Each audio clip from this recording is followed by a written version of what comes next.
Slightly festive lights, slightly festive jumper. It's just that time of year, isn't it?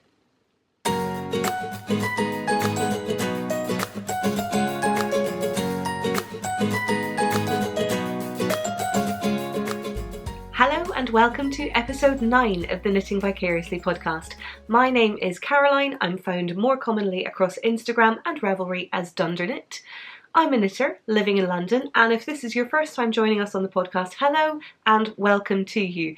This is a podcast that enjoys celebrating all of the incredible things that the knitting community has to offer, whether it be amazing patterns, designs, publications, yarns, all of the amazing things that come out of this community. And even if we don't have a chance to knit every single last one of them, we can at least enjoy them vicariously.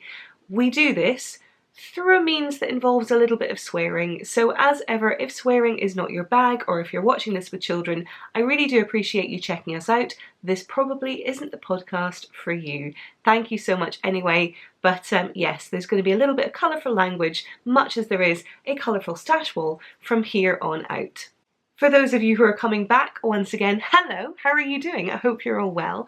It's been a few days. The Cal is running along at pace, and I guess it's a great opportunity for me to check in with you and see how you're all doing.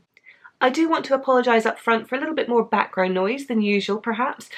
So I am trying to film this in the daytime just to see if it gives me a slightly better light than in some of the previous episodes where it was a little bit dark. I've also changed my lighting setup a little bit, so hopefully you're able to appreciate some of these colours a little bit more than in previous weeks. I've also taken the exceptional step forward now into the festive period by putting up half of my fairy lights. I do have another set that are going to go along the top. I will leave it to you as to guess perhaps what they might be, but certainly for this set we have little mittens, we have little hats, they're all little Fair Isle. Oh, they make me so happy. But yes, the twinkly twinkly light season is upon us, and I for one could not be happier. I do technically usually wait until 12th night to put up my decorations. There's a thing here, particularly I believe in the UK, but elsewhere perhaps in Europe, where Christmas decorations, which is the main celebration that we have over here, tend to only be put up 12 days ahead of Christmas and then come down 12 days after Christmas. That is certainly something I was brought up with, but I've decided this year that as I'm living on my own, I make the rules. And you know, Hobbs is a cat, he doesn't really care. He gets a little bit freaked out when I have to start unpacking it all, but for the most part, yeah, I decided that this is a great time for me to be putting up the twinkly lights so I can appreciate them in all of their twinkliness. As ever, I want to say a massive thank you to everyone who is coming back once again. I really do appreciate it. It's lovely to see you again. And, you know, I will take great delight in gabbling at you once again for however long it takes this week. But I really do appreciate everyone who's been getting in touch, who's been leaving messages, who's left comments on some of the posts on Instagram, who's joined us over in the Ravelry group. But I also want to take a couple of minutes up front just to talk about some podcasts who have also mentioned us on their channels, just to show a bit of love in return.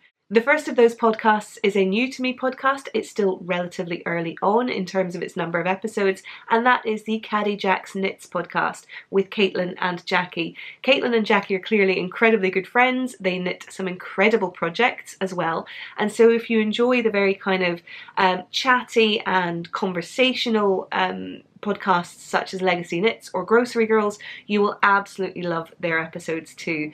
I know that Jackie has been joining our Blame Dunderknit along and is casting on the soda cardigan from Lane magazine, and it looks absolutely stunning in this gorgeous, really deep saturated blue that she's working on. So yes, I really do recommend popping over to their channel and giving them a look.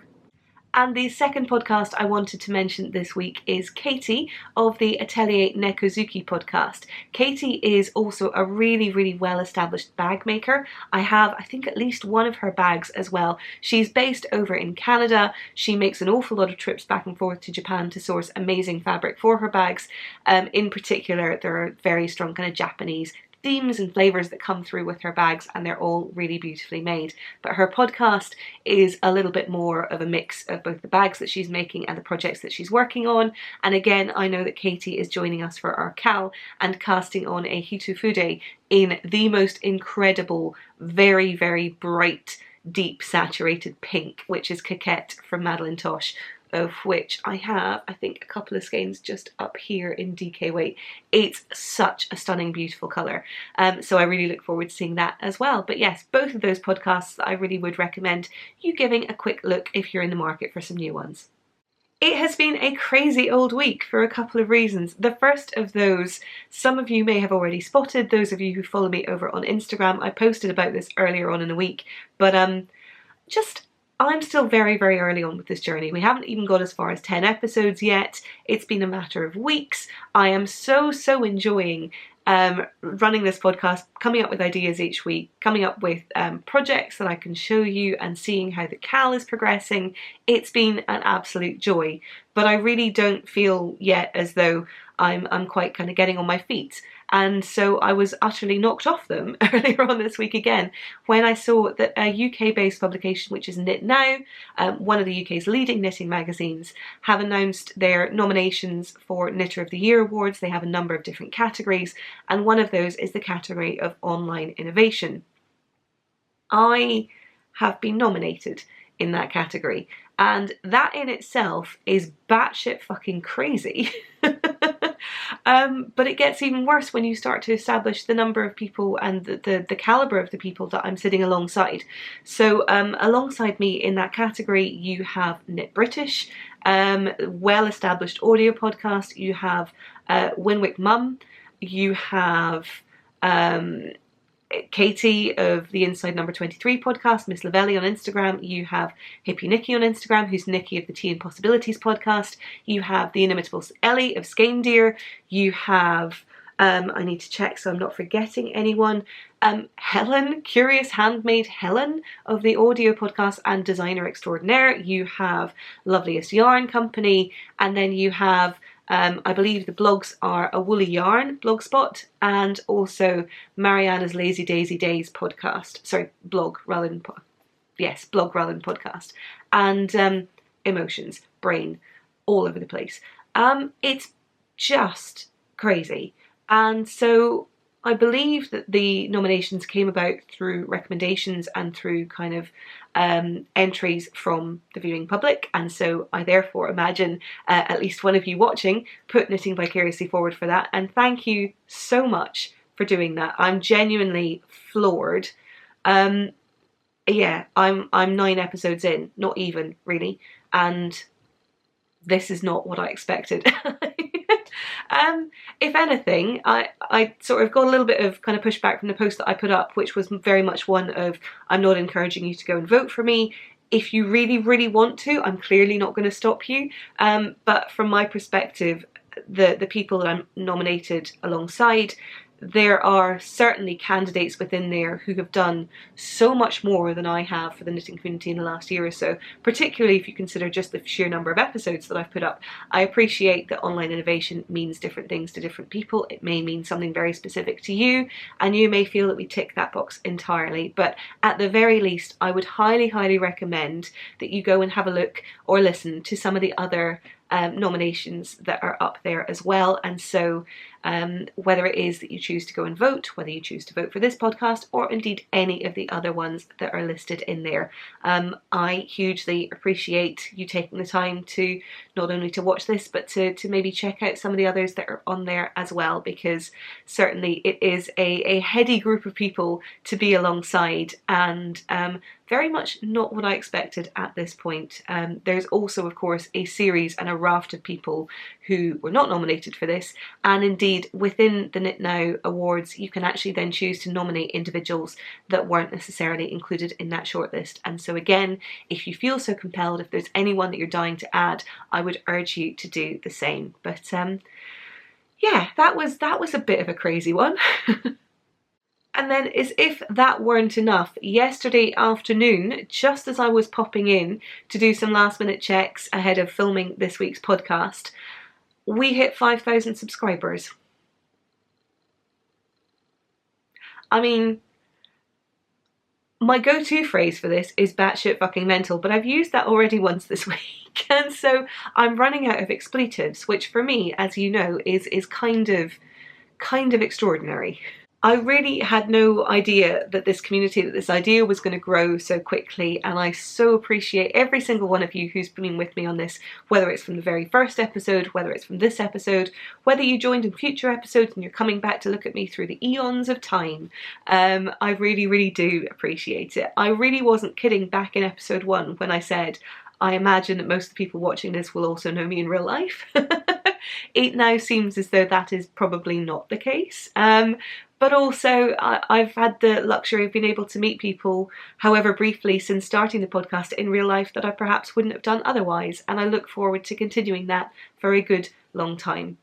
One thing I will say though is that for those of you who have been unfortunate enough to meet me in real life will probably be able to attest that I am pretty much the same in real life as I am here on the podcast. I do tend to talk a little bit less. I sort of pause for breath and allow you to respond, mostly because that's considered the polite way of doing this whole conversation thing.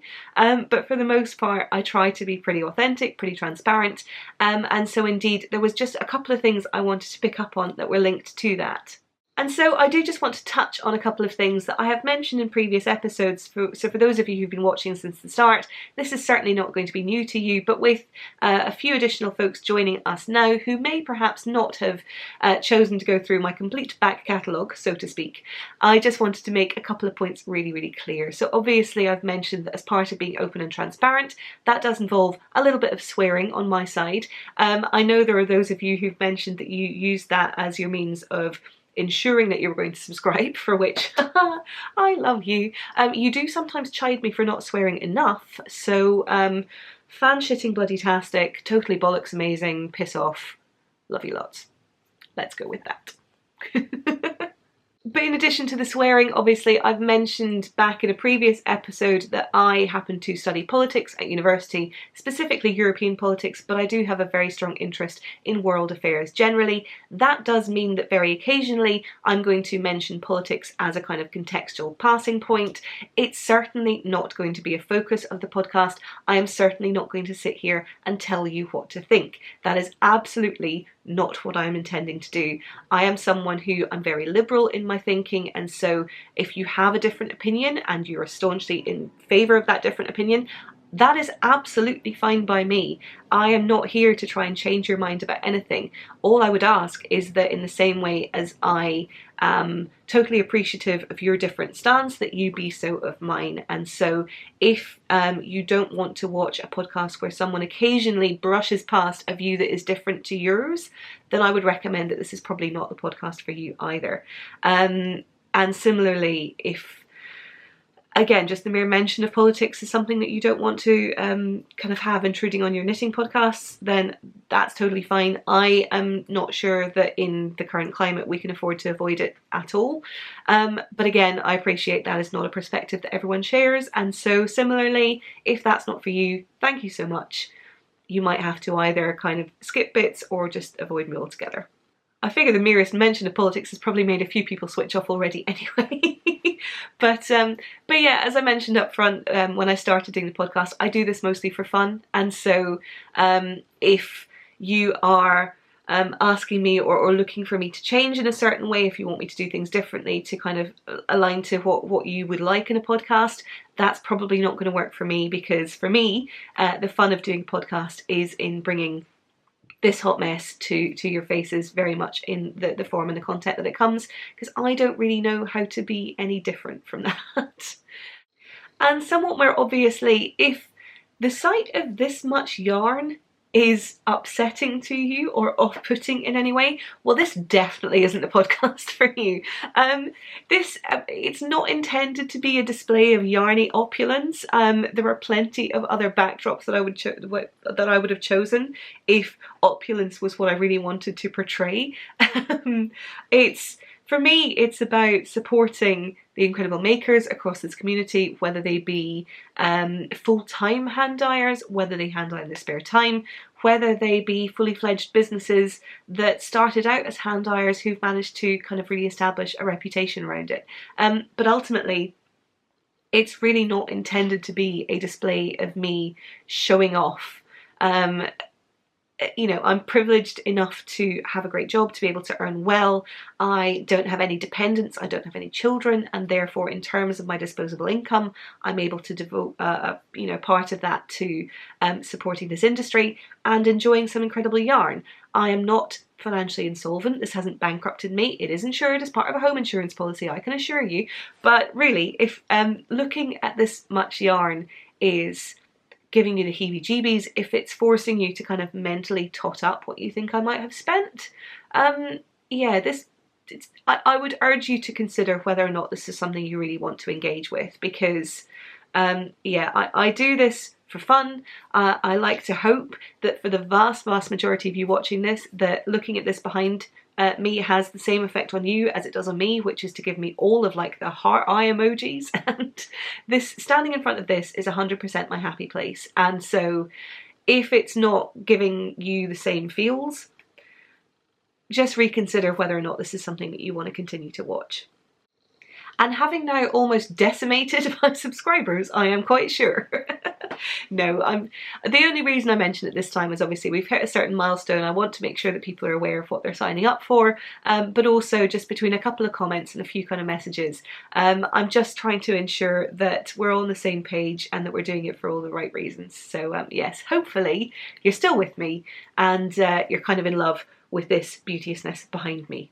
We're going to talk about the knit along a little bit later on in this week's podcast, but just a reminder up front that the Blame Dunder Knit Along is still running. It will run until the end of January. It's an opportunity for you to cast aside any aspersions you may have had and instead just enjoy casting on whatever it is that you've been lusting after, whether it's a pattern, whether it's a yarn that you're desperate to work for, in the knowledge that I will take full and complete accountability for that. I will be drafting up the equivalent of doctor's notes and IOUs for you to pass on to friends and family to get you out of your obligation knitting if that's what you need.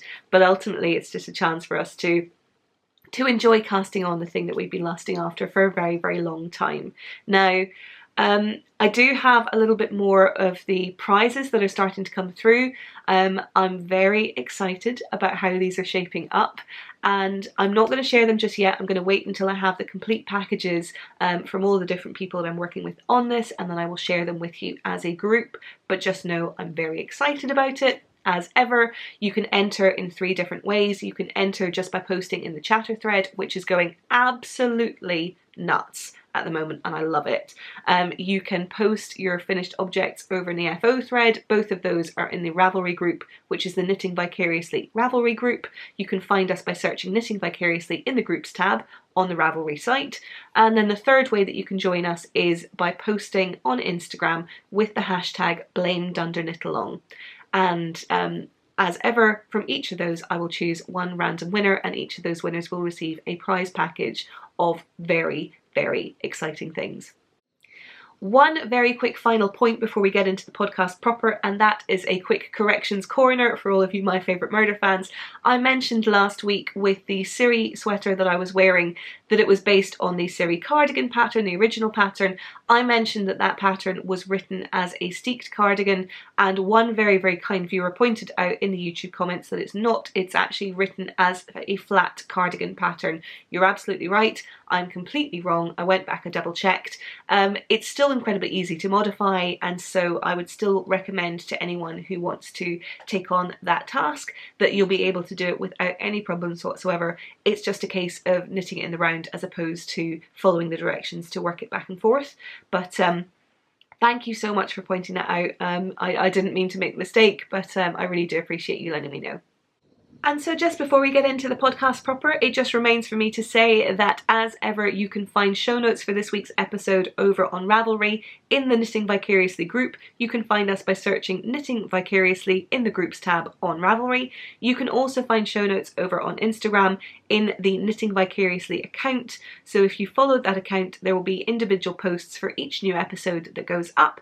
And in those posts, I will tag both the makers and the hashtags associated with the projects and things that I'm going to be showing. And so without further ado, let's jump into the podcast proper. Format very much as usual this week. I'm going to take you through what it is that I happen to be wearing, as well as then running you through a few of my works in progress. I don't have any finished objects this week, I'm very sorry to say, but you had 2 last week, so I over-indexed there, so it's fine. And then we're going to run through some Vicarious knitting on my side, as well as looking at some formerly Vicarious, now Blame Dunder Knit Along projects that you've been working as part of the CAL. And yeah. So yes, let's make a start with what I am wearing. And what I am wearing is... Now, not even I can get away with calling this gold. This is brown. I appreciate this is brown. But you know what? I am not sad about it. I love this. This is my Sundottir sweater, and this is a pattern by Diana Walla. It was released initially as part of, I think it was a Wool People with Brooklyn Tweed many years ago. It has more recently been released as a separate pattern by Diana herself, but it's a really, really beautiful, it's a sort of heavy, I want to say a sort of heavy worsted weight colourwork sweater. And yeah, I absolutely adore this. It is perfect for chillier days, and as we get towards the end of the year, certainly in the Northern Hemisphere, those days, they are getting rather chilly. So let me stand up and give you a very quick look at it before I take you through it in more detail. So here we have it. These are the Sundottir boobs, and as you can see, it is a really, really lovely circular yoked sweater. It is knit from the bottom up, and the bottom begins as ever just on my mid hip line. It is knit in Madelinetosh. It's one of their bases that was exclusive to their shop a while ago. Let me just turn around so you can see the back. That's it there. No idea what you saw there, who can say? But yes, I will talk a little bit later on about my main misgiving with the way that I knitted this pattern, and that is these sleeves here. You will be able to see there is a bit of a colour change going on, but let me sit down and take you through the rest of the sweater first. So here you have it. Yes, this is my Sundottir sweater. I will put the original picture of it up here so you can take a look at what it's supposed to look like, based on supposed to look like. This is what it's supposed to look like, but what the original picture looks like from the designer herself.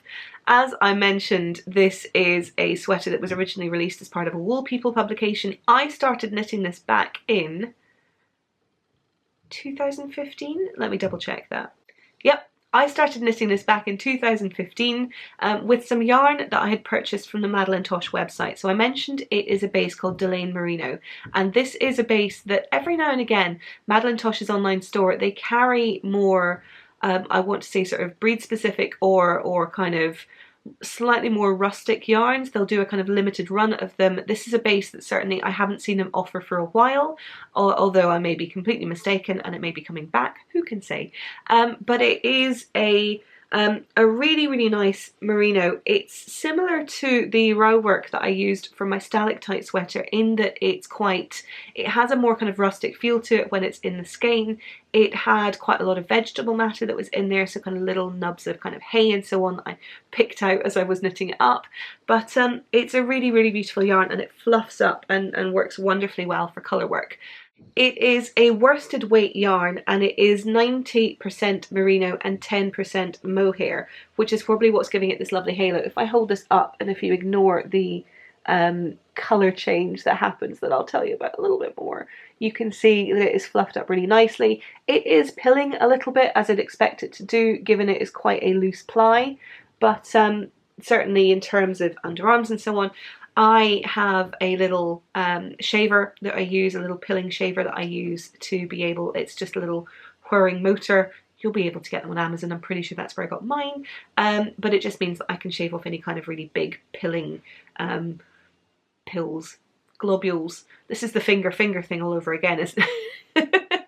I'm glad that we've established finger sleeves is now going to be the standard moniker for the little half finger gloves. I'm not going to get into that again, but yes, delighted you're all coming with me on that. But yes, so certainly for some of the larger pills that you get, the garment shaver is perfect for those, and for the rest, you know, I'm pretty happy to live with them. But it's really lovely and cozy. It's softened up beautifully. It feels like I'm wearing, you know, kind of cotton wool pads. It's lovely and fluffy. It's really, really great.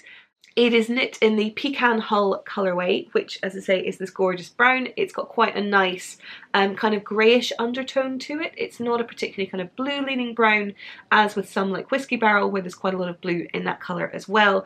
This is a much more kind of neutral brown.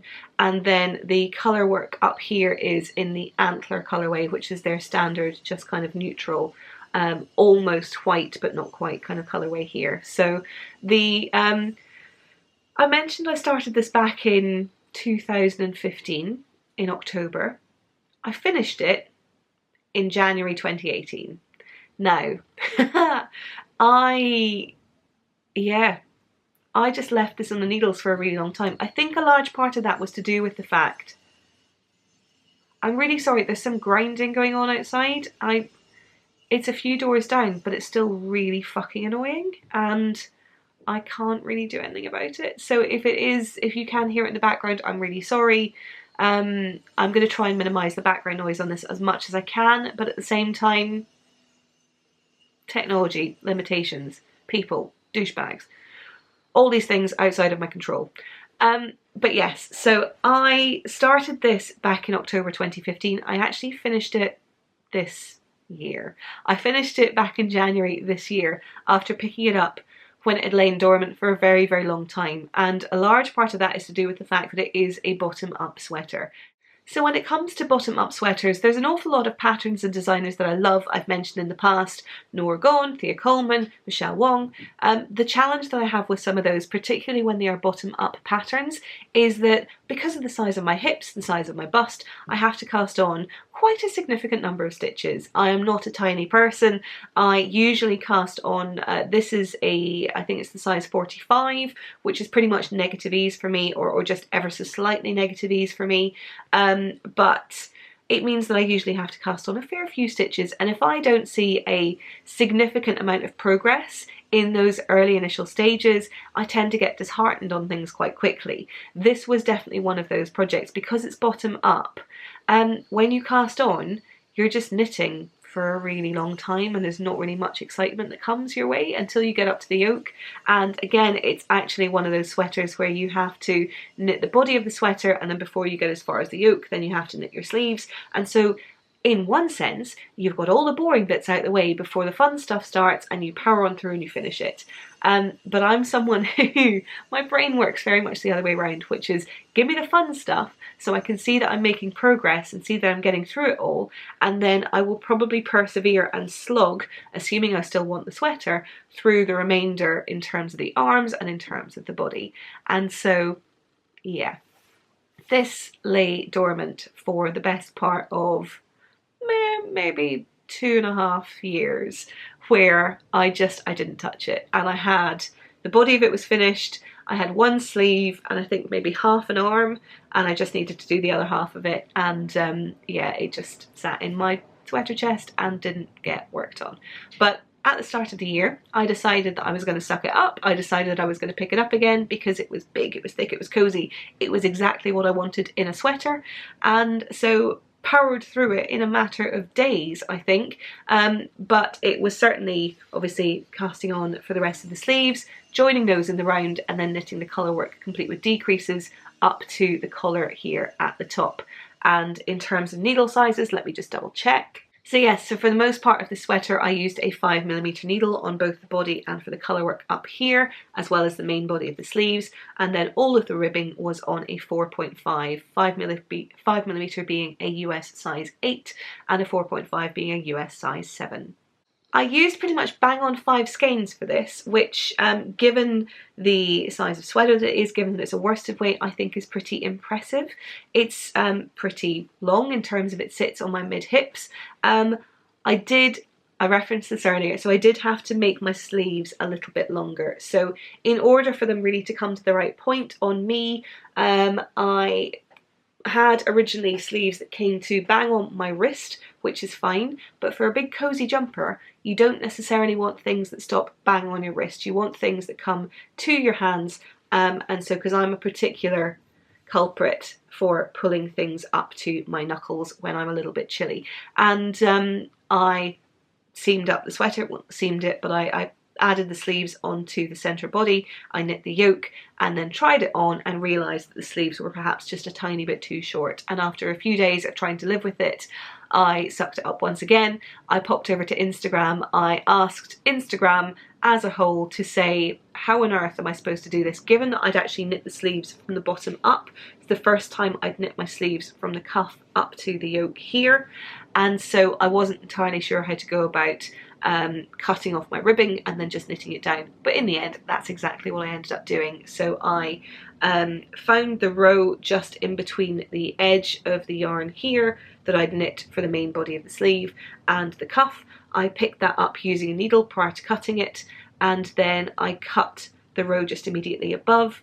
I unravelled that back, had the stitches already on the needle, and then just proceeded to knit those down. And again, this yarn being it is non-superwash, I was able to join those two together pretty easily. Now, the obvious downside in all of this is that the colour I ended up working with for the end of the arms is significantly different from the colour that I ended up using on the rest of the sleeve. Now, I would say the difference here is perhaps a little bit more pronounced on screen than it is in person between these two dye lots here. Obviously I didn't alternate skeins on the sleeve.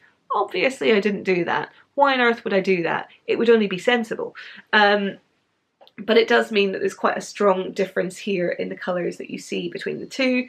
This one as well, there's a definite distinction in some of the colours that you have here. And so, do you know what? It's not great in person. It's not quite as significant as it looks here underneath the kind of lighting rig that I have, but it's still quite pronounced. But at the same time, most of the time that I'm wearing this jumper, I do have the sleeves rolled up, which means that they sit kind of roughly at that point anyway. And yes, you can still see that there is a little bit of brown there, but honestly, I don't really care. This is my big, super cozy throw-on jumper, and at some point I will knit something similar, if not exactly another one of these, although I will try and see if I can modify it to work it top down, because that is my particular brand of choice. But either way, I really, really do love this sweater. The fact that there is a slight collar and cuff discrepancy, keep your minds out of the gutter. It doesn't bother me too much. It probably should. There's probably plenty of you out there that think I could never do it. I'd burn it before I even let it into my house. But for me, yeah, it's a big cozy jumper, and some of the colours are a little bit different, and I don't really care. So yeah, sandaled here. I love it. So I mentioned that I don't have any finished objects for you this week. I'm very sorry about that. I have been putting some work onto existing projects, though it might not seem it in the first instance. The very first WIP that I'm going to show you this week is still living here in my Space Otters bag, which is my bag by Frosted Betty on Instagram, who is Sugar Tots over on Etsy. I love this bag. I talked about it at length last week, but living in here is my Widow's Kiss pullover.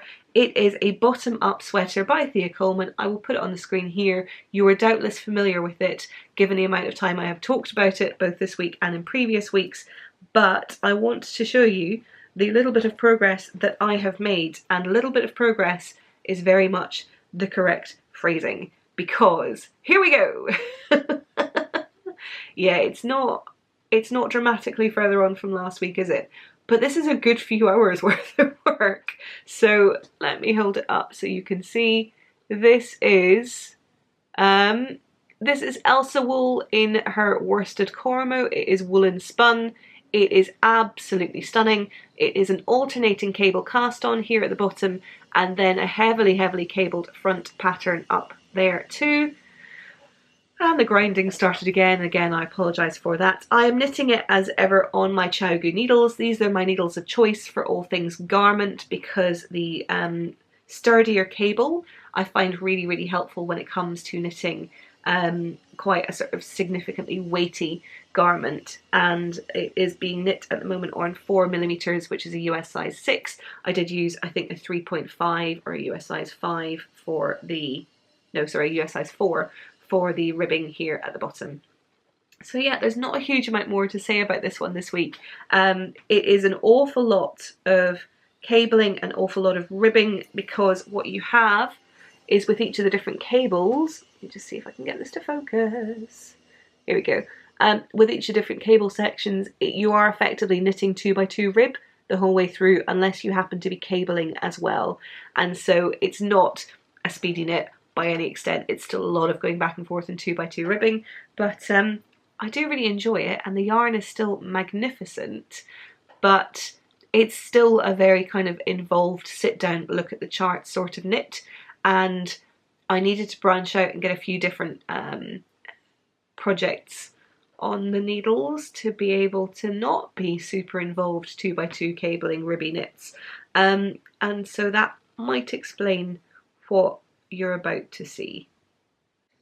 The first of the things that I feel need to explain and perhaps excuse myself for is living in this amazing bag here. This is a bag by Gemma, who is Little Grey Girl. I had one of her bags on the podcast previously back at the start in a sort of beautiful pencil fabric in grey. This is her just psychedelic squirrels, that's what I'm going to call it, which are these, look at little cuties in this amazing purple bag. This is a bag that Gemma very, very kindly gifted me when I caught up with her at Yarnporium earlier on this month. I had picked up a skein of yarn for Gemma over at Rhinebeck at Indie Untangled, and she gifted me this as part of a swap. So thank you so much, Gemma. I love this bag. Gemma's bags I've talked about at length previously, but one of the great things about them is that they're quite sort of thinly interfaced, and therefore they're great for smushing into bags and being great kind of travel projects. And this has come with me on a couple of ventures recently, but it's now getting to the point, as you can see, given it is rather full, that I'm going to struggle to be able to carry it around. But I'll just very, very quickly, let me show you Gemma's tag there. Here we are. This is Gemma here, along with, as I say, her psychedelic squirrel. But no, really, really love Gemma's bags, and yeah, delighted to be able to catch up with her as well. But living in here is a new cast on. Now, I have been enabled on this project by a number of different things. One of them is the time of year. Obviously it's getting closer to a festive period. It's not quite a festive jumper, but it certainly has a kind of similar coziness to my Sundottir sweater. I was also enabled in this by my lovely and wonderful friend Meredith, who I talked about at length on the Rhinebeck episode and the episode immediately after. Meredith is someone who I've known for a while now, and one of her jumpers when I went over to the US really stood out as being something that I coveted, and I coveted it so precisely that I'm knitting the jumper that she has, the same pattern, in the same yarn, in the same colours, because apparently creativity is dead, and now all I need to do is to copy other people. And so yeah, it's entirely her fault. It is also the fault of a number of different people as part of the Blame Dunder Knit Along who happen to be knitting this as part of our CAL as well. So just know that there are many of you that I hold responsible for this happening. None more so than Meredith, but certainly she has more to kind of take the blame for than most. But let me just arrange this so I can hold it up and you can see my fledgling. Yeah, fern and feather. It had to happen, it had to happen.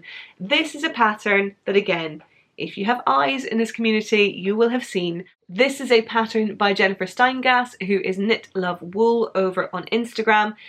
She is obviously very, very versed in creating yoke sweaters. There are a huge number of her amazing patterns out there at the moment. Indeed, I think she might even be having a birthday sale on some of her patterns, so worth having a look at her Ravelry space if you don't already have them all in your pattern library. Don't know anyone who's got that, but yeah, so this is, as I say, just the most beautiful fern and feather. I am literally copying my friend Meredith with the colours and the choices that I'm making. So this is being knit out of the Plucky Knitter in their Yakpaca base, which is a blend of yak and alpaca in the pinstripe colourway and the Going Grey colourway. So genuinely, I can take zero credit for this. This is all Meredith's fault. These yarns are really, really lovely together. And in fact, it was seeing how well her sweater was wearing, the fact that she had almost zero pilling, and that it was a really gorgeous, squishy and dense feeling sweater that made me want to knit it in exactly these yarns. Let me hold it up and so you might be able to see. You can see here it's not a kind of plied structure, or at least plied in the same way as you get with kind of wool and superwash. It's a little bit kind of denser, but also a little bit loftier. It's got a really, really interesting texture to it, which means when it's knitting up, it feels incredibly kind of dense and squishy with each of the individual stitches, but it is such a lovely, lovely base to work with. There are a few kind of guard hairs to it. There's a few kind of bits of fluff that I've been picking out incrementally as I go. It looks as though it's already got cat hair in it. Clearly it doesn't, but it's got that kind of look to it. There is definitely a sort of slight, a sort of few hairier bits, whether it's from the yak or the alpaca or a mixture of the two. But it does mean that, you know, it's going to disguise my cat hair wonderfully. It's not really what I prioritise when I'm looking at yarns for sweaters, but it definitely helps. But it's a really lovely base to work with. Now, I know that Plucky is sometimes a little bit difficult in terms of getting some of their yarns. I happened to go on to the site just as Yakpaka was in the Plucky Reserve. So the Plucky Reserve, for anyone who doesn't know, they do have their regular updates as part of the blog updates they do. All of those are advertised and promoted on Instagram well ahead of time. But they also have the Plucky Reserve, which is their shop where they have skeins and bases and colourways that are ready to dye, or sort of, I don't know if they're ready, if they're already dyed or if they're dyed to order still, but there is a selection of them that are available for you to purchase at any time within the shop. This happened to be in there in the exact colours that Meredith had knit her sweater in. At the time that I bought this, we were sitting in the back of a taxi going from our Airbnb in Boston to Logan Airport to pick up a new hire car. I mentioned this and talked about it a little bit more over back on the Rhinebeck episode, but she was wearing this sweater at this point in time, and I'd been so just absolutely infatuated by it that I happened to see that they had Yakpaka on their reserve. I happened to buy it there and then. And so this was yarn that I bought while at Rhinebeck without actually being Rhinebeck yarn. Yeah, but I'm really happy with it. So it's kind of Rhinebeck yarn that I'm knitting up as I go. So I'm knitting the size 49 inch, which should give me a fair bit of ease in and around the bust for, again, something that's a bit bigger, a little bit oversized, and just a bit kind of snuggly as I go. But it's so, so lovely and soft. I will hold it up so you can see. My colour work is fairly even. I did rip back a couple of rows just to fix some tension problems that I wasn't too pleased with. I think I've mentioned previously, I tend to knit colour work with both hands, so I will hold my contrast colour yarn in my left hand, which is me kind of doing a bit of a botched continental style, and I will knit the main colour I will hold the main colour knitting it in my right hand, which is my preferred hand. I'm an English style knitter, and then just kind of flick back and forth as we go. I've mentioned in the past I do have a highlight over on my Instagram feed which shows you how I carry the yarns and how I twist my floats. I catch my floats as I go, both for catching the contrast colour and for catching the main colour, and so if you'd like to take a look at that, I do recommend you go over and have a quick look. But yeah, I'm really, really pleased with how this is working up. I am knitting it on, of course I am, my CajaOfSweden needles, and I'm knitting it on CajaOfSweden 4.5mm. I have gone up a needle size from what's recommended in the pattern. That was in order to get gauge. It was also because that's what Meredith did. Oh, I swear there's not an ounce of originality in my head when it comes to this sweater. Oh dear. But yeah, I'm really, really pleased with how this is working out. It's knit, as you will see. So if I kind of hold it up here, you might be able to see that usually with some patterns you can see my lovely floats. That's not what I'm trying to show you. What I'm trying to show you is the whole way round the neckline is the same distance away from the start of the pattern, around the whole yoke of the sweater, And unlike some other patterns where there are yoked colour works and you have some short row shaping back and forth immediately under the collar to add a little bit more depth before you start the colour work at the back, this is shaped slightly differently, as well as a lot of the other Jennifer Steingast patterns. She actually builds the short row shaping into the back of underneath the yoke. So it's built in at the back to the sort of tops of the sleeves, and just as you separate for the sleeves there's a little bit more shaping that's built in there just to raise up the back from that side of things. So I'm really looking forward to seeing how that is going to fit on me. I know I've heard great things about other people who've knit her patterns in the past, not least of whom Amy of the Stranded podcast, and obviously Ellie as well of the Skein-Deer podcast. And given that Ellie is a colourwork aficionado, I'm looking forward to seeing how this works on me and my shape.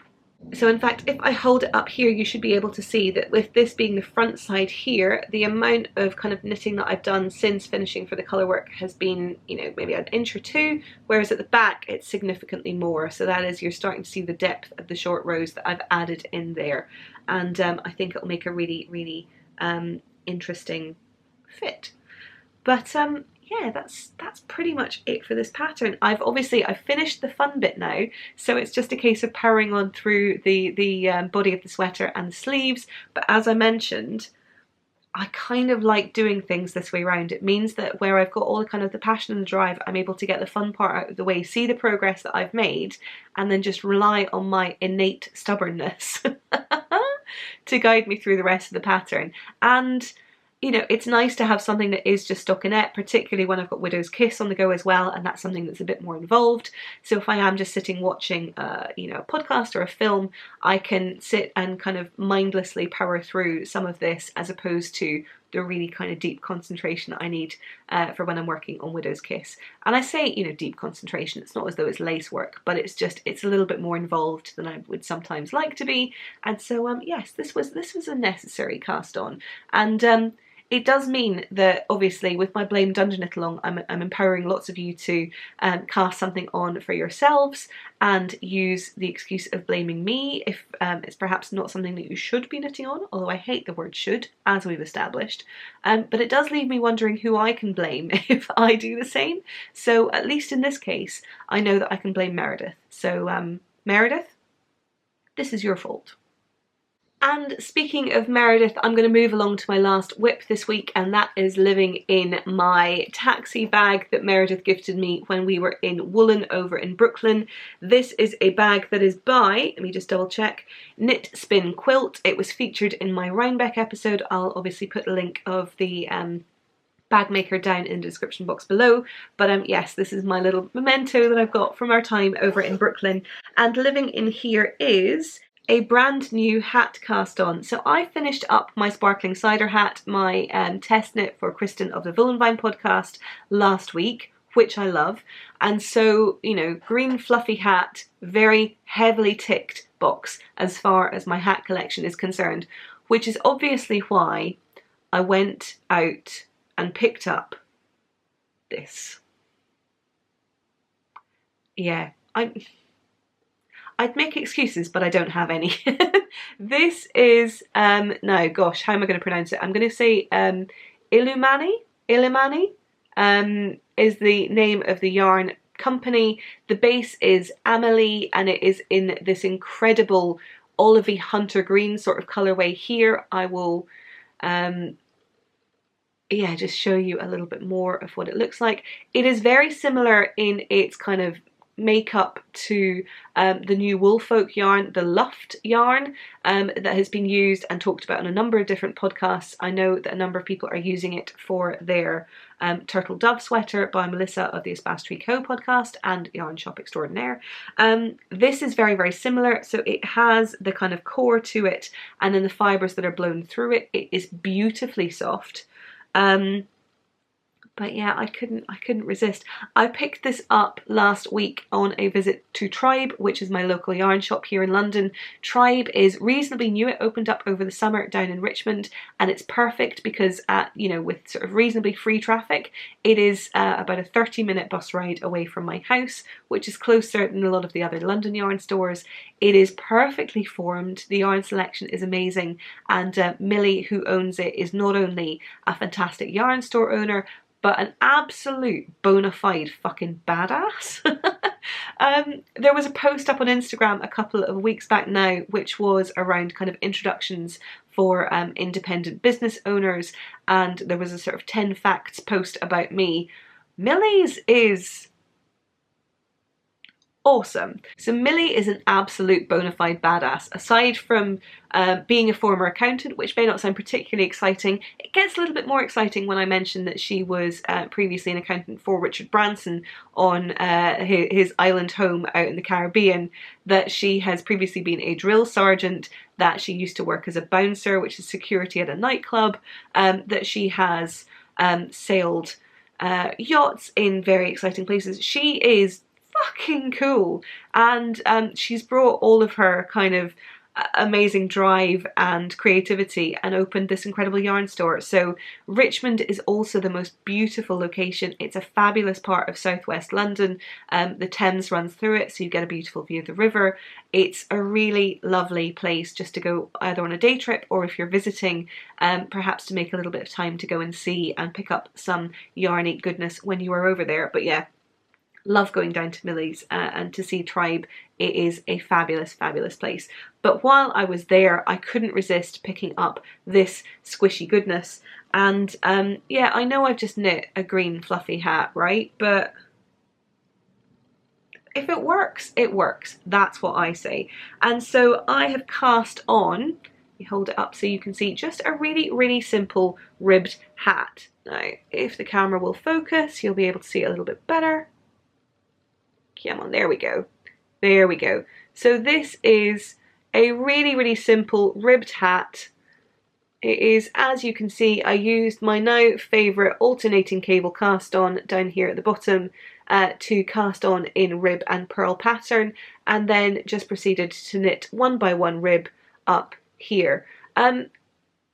The pattern that I'm referring to, and I do say referring to rather than using, is a pattern by Jared Flood and Brooklyn Tweed. It is Mawson, which I'll put a picture of it up on here. Now, I have some thoughts about this, right? So I am a big supporter of Jared Flood's patterns. I think Wool People, clearly, it is a great publication, and there's some really interesting patterns that I've seen in there that I have knit or want to knit.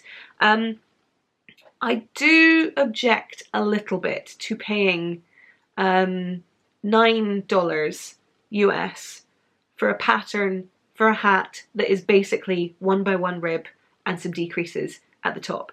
I did end up doing it because at the time when I cast this on, my brain was just absent and I needed to be told what to do and when to do it. And as it is, I've modified it, so it feels a bit daft doing it. But I did buy the pattern. I am sort of using the pattern. I will certainly be using the pattern for the decreases. I cast on 108 stitches, which is slightly different from what's in the pattern because I wanted something that was slightly closer fitting. But for the most part, it's just 1 by 1 ribbing, and I appreciate that's probably a standard amount that they charge for pretty much everything. But yeah, it just felt a little steep for what is essentially a pretty straightforward hat pattern. As it is, I cast it on using, I think, 3.75 or 3.5 millimeter needles for the initial cast on.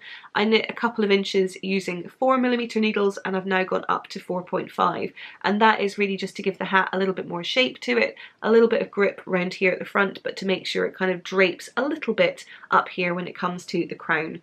And so I'm knitting this on my Lyricalknitster needles on a US size 7, which is my 4.5, and that is these needles here. Hopefully it will focus and you will be able to see them.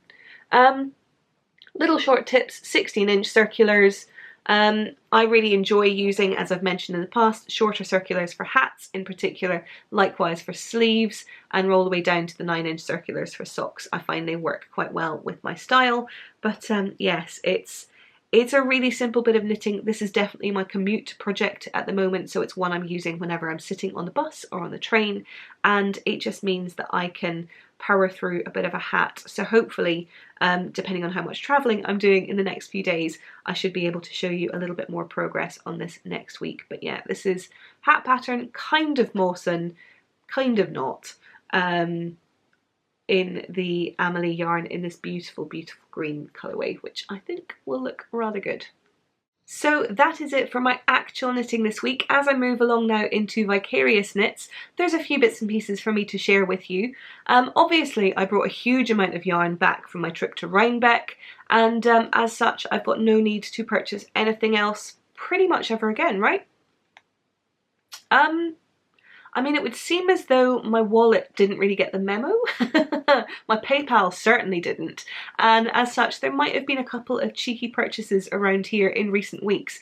One of which was actually a pattern that I mentioned on last week's podcast in my Vicarious knitting section, that I've since decided really needs to be cast on sooner rather than later. So last week I mentioned the Sauva Bellon sweater, I believe. I'll put a quick reminder of it up here on the screen. It's a beautiful kind of sport DK weight sweater knit. It is raglan, it's top down, but it's got these amazing cables on the front. Top down, you see, learning my lesson. And so I decided that this is a sweater that needed to be in my future. I also decided that it was a great opportunity for my mum to start to get to grips with casting on and knitting sweaters in the round.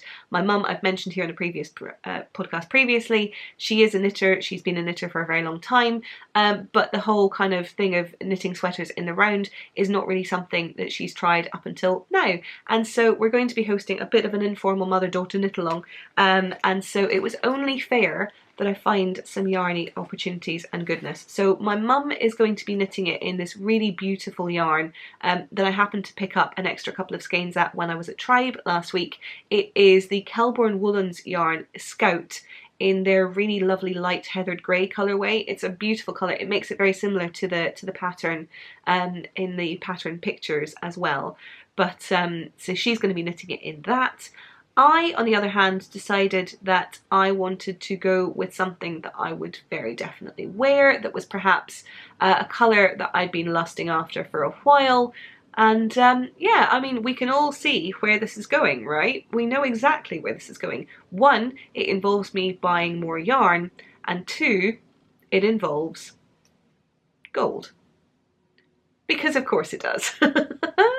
I mean, this is pretty darn close, right, in terms of lack of imagination. That's my trouble. This is Dirrerum Natura in the Ulysse. It is slightly kinked on that side, but it is their sport weight base. It is merino, and it is beautiful. Absolutely beautiful, with just a couple of bits of veg matter in there too. It is 185 meters per 50 grams. It is in the caramel colorway, which is stunning, and it is 100% natural wool. So if it's not merino, it feels pretty close to it. It is beautifully lovely and soft. Again, it looks as though it might be a woolen spun rather than a worsted spun. It's got a really nice kind of texture to it in some of the plies, which you should be able to see. It's really, really pretty. So yes, I have a sweater's quantity of this.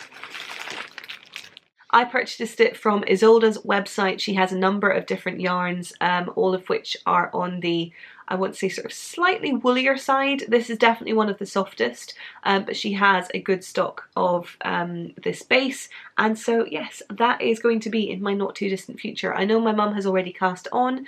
I was showing her how to do the initial kind of cast on in the first few rows, but it's not quite enough yet to be able to acquire kind of true WIP status, although in forthcoming weeks perhaps it will do. So yes, I will keep you posted on that.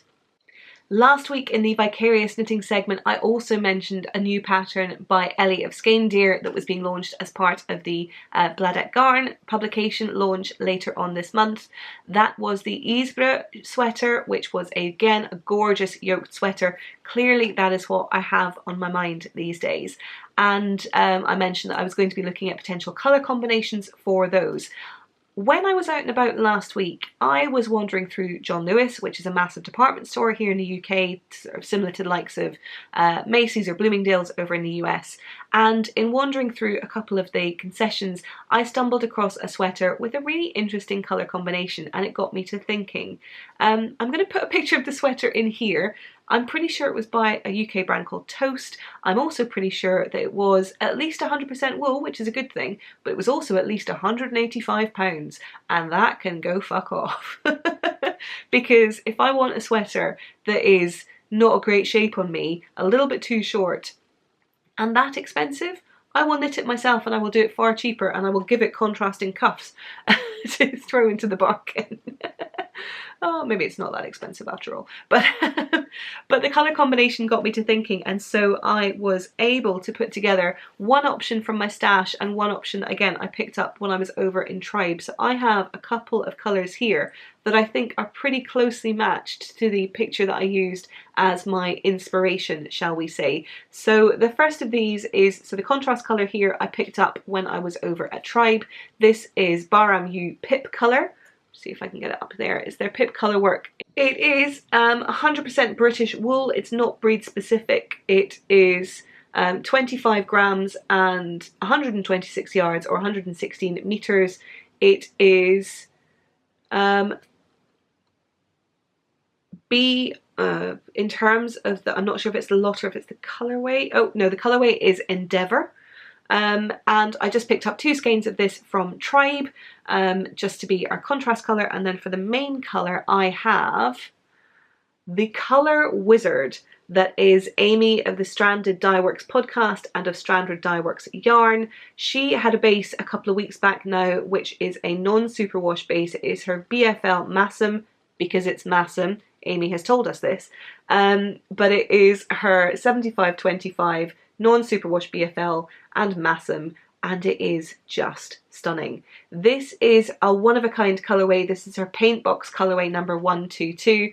I was lucky enough to nab 3 skeins of this in her update, and it's really lovely and soft. It is a fingering weight, and so I think it should pair really nicely with the colourwork yarn that I have there as well. It's just, oh, it's so squishy. And so together, I think these will make a really, really stunning Isbra sweater at some point. But the yarn gluttony, it does not stop there. Oh no, because I was having a potter around on Instagram and spotted that Hannah, who is the corner of craft, was also having an update. So Hannah was at the Nottingham Yarn Festival earlier on this month, and after she had finished selling her wares over there, she had a shop update over on her site, which is thecornerofcraft.co.uk. And on that site, I was able to nab a couple of her Christmas themed progress keepers. You've seen that I love her progress keepers in the past on this podcast, but these ones had a particularly special place in my heart. You can see I got a little snowman on a mug, and then my little red Starbucks cup for Christmas particularly. So all of Hannah's stitch markers, progress keepers rather, are hand beaded with these little earring clasps that mean that they're really easily attached onto your project. I love these so much. So these are going to be my festive ones to keep me going all through the holiday season. But I couldn't leave it at just that, because Hannah's yarns are something that I've been looking at for a very long time, have been lusting after and been desperate to get my hands on. And so when I saw that she had a couple of colourways in a couple of bases that I was really intrigued to try, I had to nab them. So the first of those is this beauty here. This is her Merrow colourway, and it is on her Sturdy DK base. So this is 100% blue-faced Leicester. It is superwash. It's 225 meters, 225 yards, 216 meters, and it is in such a stunning blue-green colourway with little whips of white and undyed portions in here. If you watch Hannah's podcast, and if you don't, I don't know why you don't, she has the Corner of Craft podcast, formerly the Crafty Chat podcast, over on YouTube.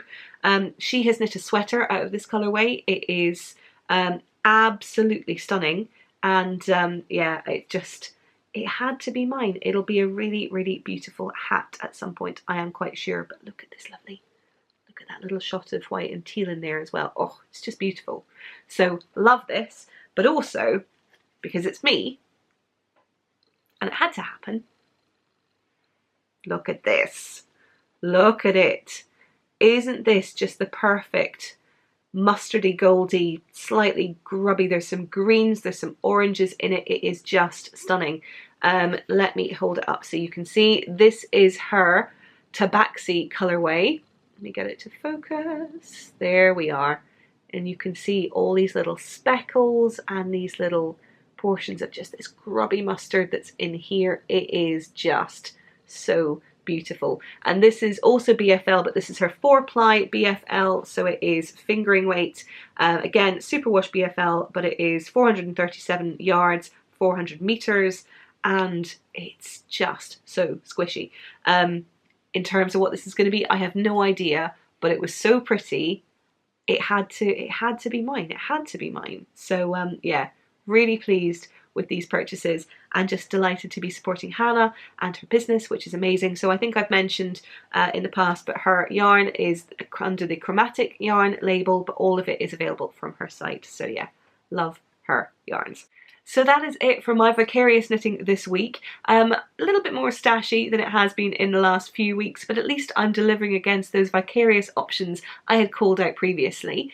But now we get the delight of moving into some of the projects that you've been working on. So moving into your Vicarious knits, or rather the knits that were formerly Vicarious and are now slowly but surely becoming actual knits. Or even not that slowly but surely, because there's a fair few number of finished objects. I think we're numbering around 18 finished objects already, which, considering we've only been going for a matter of days, is pretty damned impressive. You have all the way until the end of January to be able to do these knits. So do these knits? Is that a phrase that we use? Finish these knits, work on these knits. Do your stuff. But you've got a fair amount of time still to be able to work on these, and so there's certainly no rush, but I'm delighted to see that some people are already up and underway with those.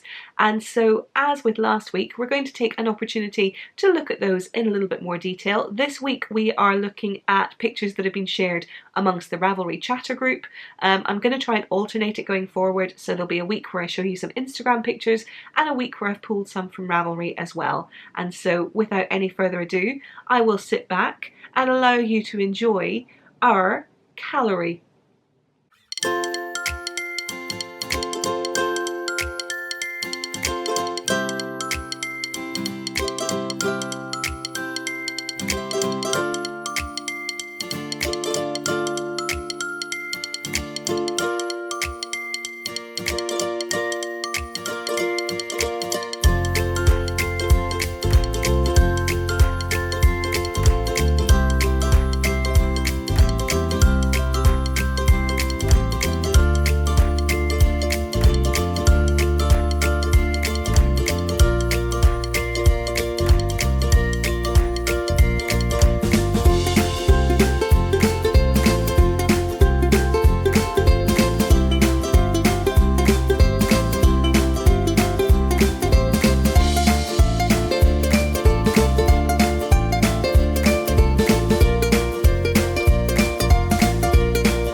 So there you have it, more progress being made, more wonderful, wonderful things being shown, and some things that are just being cast on, and I absolutely love them.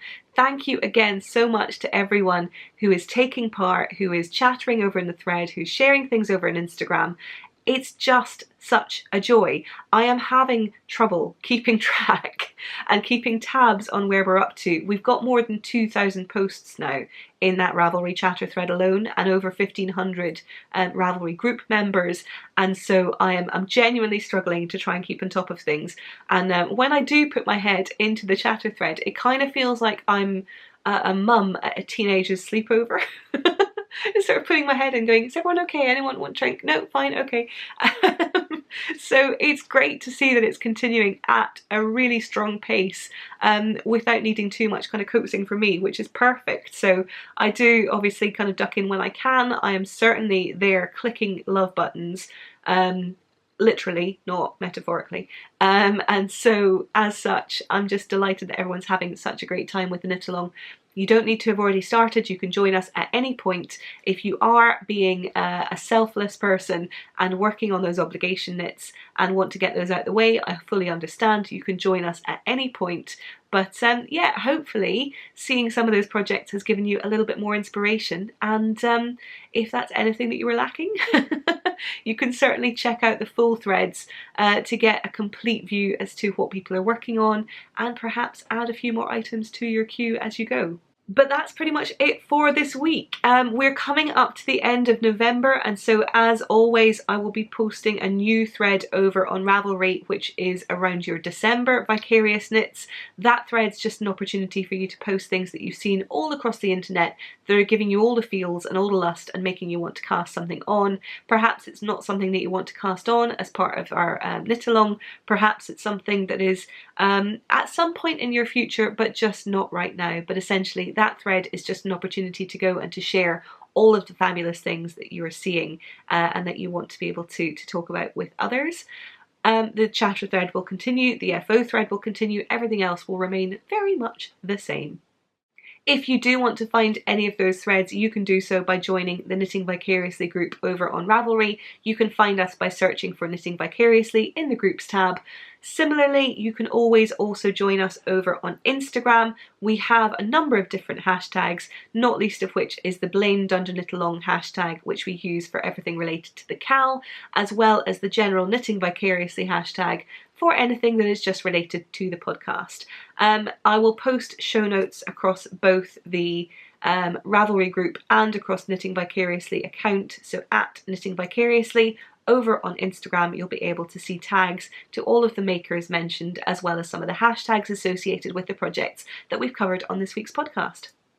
And without any further ado, I wish you a wonderful rest of day, rest of week. I hope your knitting is keeping you happy and fulfilled, and if it's not, for whatever reason, then I wish you a great opportunity to knit vicariously. Keep on keeping on, and I will see you next time. Bye.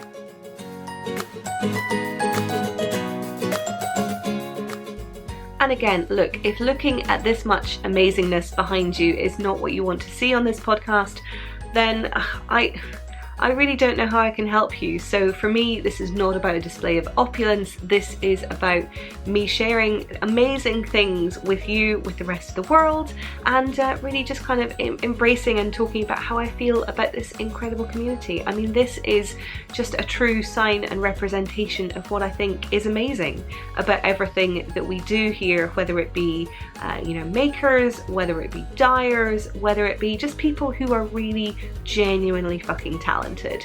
And so I just want to be able to appreciate and celebrate them here in my own home, and I can stand in front of this and look at it and appreciate it in all of its amazing glory, and it makes me very, very happy. And so I'm just delighted that I've got an outlet to be able to share it with all of you as well. So yeah, I hope you enjoy.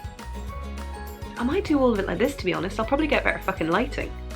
I'll just take a picture of it and then superimpose it on the background. Oh, did I give the game away? Nothing's superimposed, it's all real. I'm here.